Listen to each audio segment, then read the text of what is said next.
Welcome back to the channel, folks. In today's EDH video, we're going to be taking a look at Leonardo da Vinci as our commander.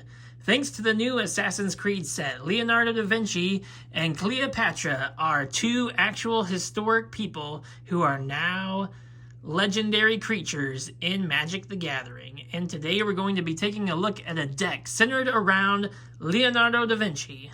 2 in the blue cost, Human Artificer, 3/3 legendary creature. And he has these two abilities. For 3 and 2 blue, 5 mana, you can pay 5 mana, and until end of turn, Thopters you control have the base power and toughness XX, where X is the number of cards in your hand. And for 2 in the blue, 3 mana, you can tap Leonardo to draw a card, then discard a card. If the discarded card was an artifact card, exile it from your graveyard. If you do, create a token that's a copy of it, except that it's a 0/2 Thopter artifact creature with flying, in addition to its other types. So as you see, we need to draw cards, have a lot of cards in our hand, and we need to be able to activate this ability as many times as we can to get Leonardo da Vinci's Thopter army flying through the air. So let's take a look at the deck list, starting with the creatures. Alright, for the creatures of this deck, we have our Hope of Girapur. We have a Ornithopter of Paradise, fitting Thopter for our Thopter-themed deck. We have an Ethereum Sculptor, makes our artifacts cost 1 less. A Hangerback Walker, when he dies, you make a bunch of Thopters. Steel Overseer, tap him and make all your artifact creature Thopter creatures bigger. Spellskite, change the target of spells that target Leonardo to target Spellskite. Triskaidekaphile, this is a no maximum hand size and potential win con on a card. Arcbound Ravager allows you to sacrifice a bunch of Thopters to make this creature giant. Shimmer Mirror gives all your artifacts flash. Laboratory Maniac, if you draw all your library, you win the game. So this is a win con in our deck. Loyal Inventor allows us to search our library for an artifact card. Sai, the Master Thopterist, allows us to make artifacts and to sacrifice artifacts to draw cards. Imri, Lurker of the Loch, allows us to play artifacts from our graveyard. Displacer Kitten is a potential win con in this deck. Urza, Lord High Artificer, is probably the best blue creature ever invented in Magic the Gathering, and he is an alternate backup commander for this deck.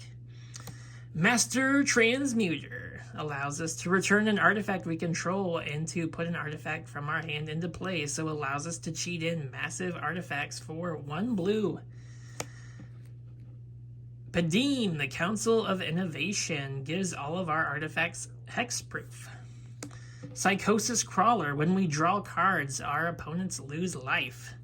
So we draw a bunch of cards in this deck, so this is why it's included. Wormcoil Engine, this is a great creature to discard with our commander, because when he enters the battlefield or dies, even though he was just a 0/2 Thopter, you still get the 2 tokens when he dies.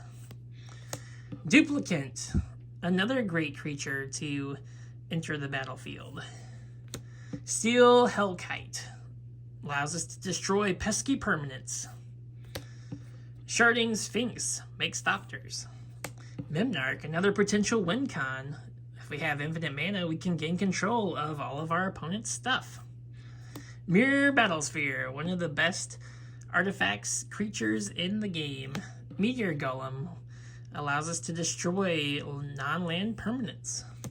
Phyrexian Trinomorph, kind of like the Wormcoil Engine. When he dies, you make some more artifact creature golems. And Metalwork Colossus pretty much goes in every artifact deck ever, because you can basically play this 10/10 for free. And if he does die, you can sacrifice artifacts to return him to your hand. Alright, that's it for the creatures. Let's move on to the artifacts. Of course, we have lots of mana in this deck. So we have a Soul Ring, Arcane Signet, Mind Stone, Worn Power Stone, Replicant Ring, Midnight Clock, Commander Sphere. Then we have some This is a good card draw outlet for all of the Thopters we make. We can sacrifice them, basically, to draw cards. Isochron Scepter. Lightning Greaves, protection for our Leonardo. Staff of Domination. Assassin's Gauntlet. The Synthesizer. This is an amazing card. Inspiring Statuary. Gives all of our non-artifact spells improvise. Mjolnir, the Stormhammer. Lithoform Engine allows us to copy our Leonardo's abilities. Trading Post. Ooh, the Crystal Skull. This is a great card for this deck. It allows us to play historic lands and cast historic spells from the top of our library, and it also taps for mana. The Vincer's Journal. You can't have a Leonardo da Vinci deck without a cool book in it. This gives us also no maximum hand size, which is very important for our commander. It also allows us to gain life, 1 life for each card in our hand. The Blinkmoth Urn gives us so much mana because of all the artifacts we end up with. Eldrazi Monument gives all of our Thopters indestructible. That's awesome. Alhimra's Archive allows us, if we would draw cards except for the first card, we draw more cards. So it allows us to draw even more cards. All right, let's take a look at our Planeswalkers. We have Karn the Great Creator. Makes our opponent's artifacts no longer active. They can't use their artifact abilities. Tezzeret makes Thopters and draws cards. Ugin makes all of our artifacts 2 less to cast. It also can destroy a target permanent. Right, we have our 2 enchantments for this deck. Training Grounds is very important for our commander. He makes our commander's tap ability only cost 1 blue mana because it decreases this ability by 2. So this one only costs 1 blue, and this one would only cost 3. So that's amazing for our commander. Alright, and we also have a Thopter Spy Network, which also makes Thopters. Moving on to the instances and sorceries, we have an Opt, Dramatic Reversal, Counterspell, Reshape, Curse of Swine, Ravenform, Ugin's Binding, Blue Sun Zenith, the Whir of Invention, Universal Surveillance, Desynchronization, Paradoxical Outcome, and Thoughtcast. Last but not least, we have the mana base. We have a Reliquary Tower, Scavenger Grounds, Remote Island has Cycling, Lonely Sandbar has Cycling, the Soaring Sky Skiff gives one of your creatures flying, and then we have a bunch of basic islands, 27 basic islands. Leonardo da Vinci, born in Italy in 1452, dying in France in 1519. This historical man, best known for his painting the Mona Lisa along with many of his other works, inventor in all sorts, is now a card in Magic the Gathering. And now we're going to take a look at our combos in this Leonardo da Vinci deck. Our first combo is the Isochron Scepter Dramatic Reversal combo. With this combo, you can generate infinite mana, which allows you to activate your commander infinite number of times, drawing pretty much all the cards in your deck and discarding as many cards as you would like. Also allows you to activate this ability and make your Thopters ginormous, attacking your opponents for the win. Also, if you have this combo on the field, you can use Mimnarch to steal. If you have this combo on the field, you can use Mimnarch to make all of your opponents' permanents artifacts, including their lands, and then you steal all of their stuff. So you have multiple ways to win as long as you have the Dramatic Reversal Isochron Scepter combo in play with 3 mana's worth of mana producing creatures or artifacts. Another way to win is by drawing cards, and we can draw cards over and over again with sorceries and instants like Blue Sun Zenith and Universal Surveillance. They allow you to pay X and 3 blue to draw as many cards as you can pay mana for.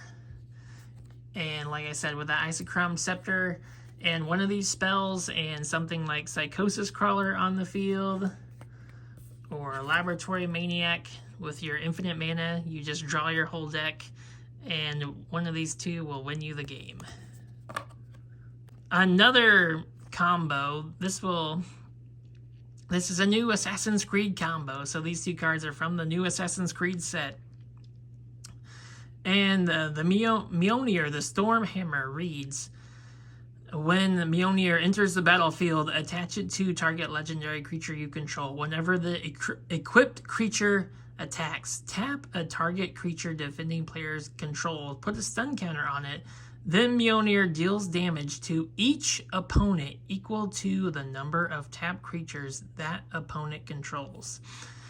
So the reason this is a combo is if you have an opponent who has a lot of creatures on the field, say you're against a token deck or anything, you need to cast the Assassin's Gauntlet. Assassin's Gauntlet reads, whenever Assassin's Gauntlet enters the battlefield, attach it to one target creature you control, then tap all target creatures target opponent controls. So with this combo on the field, you cast the Assassins, you need to have the Mjolnir equipped to a creature, so you need to cast this first. Then you need to cast the Assassin's Gauntlet. Whenever you cast the Assassin's Gauntlet, you need to target the opponent who has the most creatures, so someone who has like a token deck with a bunch of squirrels or whatever. You need to tap all of their creatures. Then you need to attack them with the Mjolnir, the Storm's Hammer. And so whenever you attack with this, Mjolnir deals damage to each opponent equal to the number of tapped creatures that opponent controls. So if they have 20 creatures, you will, as long as you attack with Mjolnir, you will deal 20 damage to all of your opponents just by attacking. That's before damage, that's before anything. So this is a new Assassin's Creed combo that could potentially kill all your opponents as long as you have one opponent who has lots and lots of creatures. So that is a little Assassin's Creed combo I decided to include in this artifact deck. Alright, we also have Urza and the Displacer Kitten. I'm not sure how much I need to talk about these two cards. These two cards are busted. They pretty much go in any blue deck that has artifacts. Well, that concludes today's video on Leonardo da Vinci. I hope you enjoyed this video. Let me know in the comments below what you would add or take away from the deck. I know this is not a EDH deck at the moment. I could recommend some cards you could add, such as Rhystic Study, Mystic Remora, Mana Crypt, you know, all the fast mana rocks. But other than that, this is a very fun EDH deck, and I hope you enjoyed this video. Don't forget to like, comment, and subscribe. And until next time, adios!